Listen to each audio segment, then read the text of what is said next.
Hey, what's up guys, it's Disturbed, and today I'm going to be talking about how the loot drop system is pretty much terrible in its current form and how Massive could potentially fix it rather easily. Before I get into it, if you do agree with what I'm saying, then please drop a like because that will give the video a higher chance of other YouTubers seeing it, or the developers themselves seeing it, giving my potential fix a higher chance of actually coming into the game.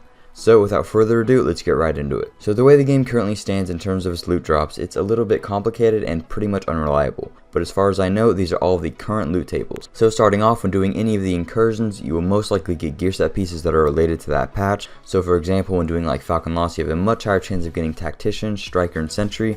There is a small chance of getting other gear sets, but I think it's close to about a 5% chance. I actually saw somebody get Reclaimer earlier today when I was doing it on Heroic mode, but it was a pretty low chance of them actually getting that, so for the most part, you will get the gear set pieces that came out with that patch. One thing that's odd though is that one of the gear sets released in that patch are excluded from the loot tables in the incursions.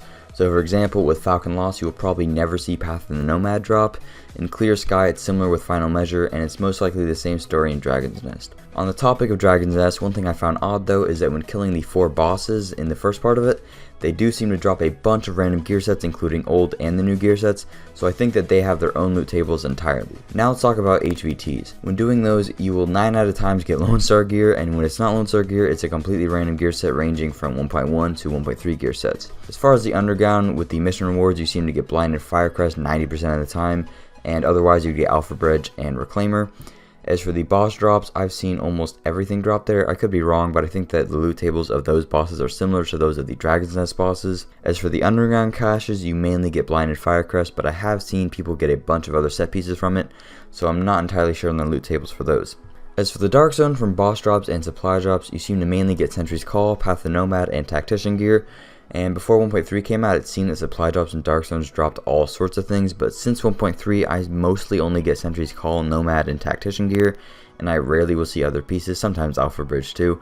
I'm sure other pieces are in the loot tables, but it seems as if they have a significantly lower drop rate than the other previously mentioned sets. As for the sealed caches in the Dark Zone, they seem to be the only balanced thing in the game in terms of what gear sets you get out of them. I did an opening of 12 green caches the other day when 1.3 came out, and I got things from 1.1, 1.2, and 1.3.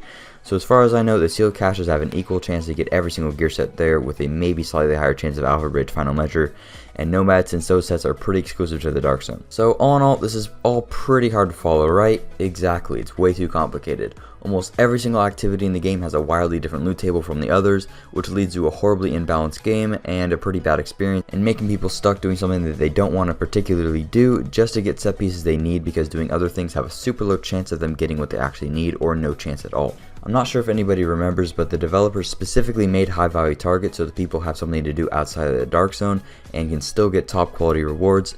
And I'm sure that was the same premise with the Underground, but that idea failed completely just because, for example, let's say I'm trying to get a full set of Sentry's Call and I'm sick of the Dark Zone and farming loss all day is just all boring as all hell.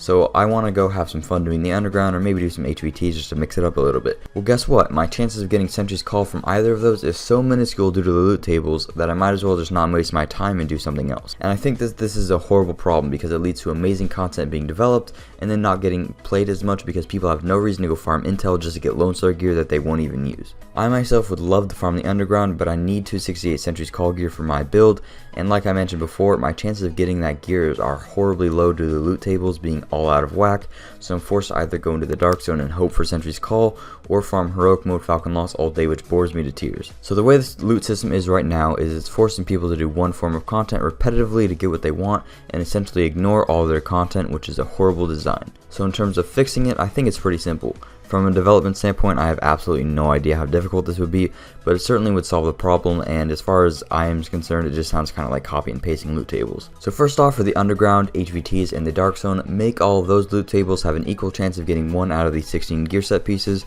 So when you either kill a boss in an HVT or you open up a supply drop in the Dark Zone, you have a 6.25% chance of getting the exact gear set that you need. I'm aware this will make RNG kind of a pain in the ass, but with the trading system in place and actually having fun farming and not being bored to tears doing something that you don't want to do, it won't be as bad as it seems.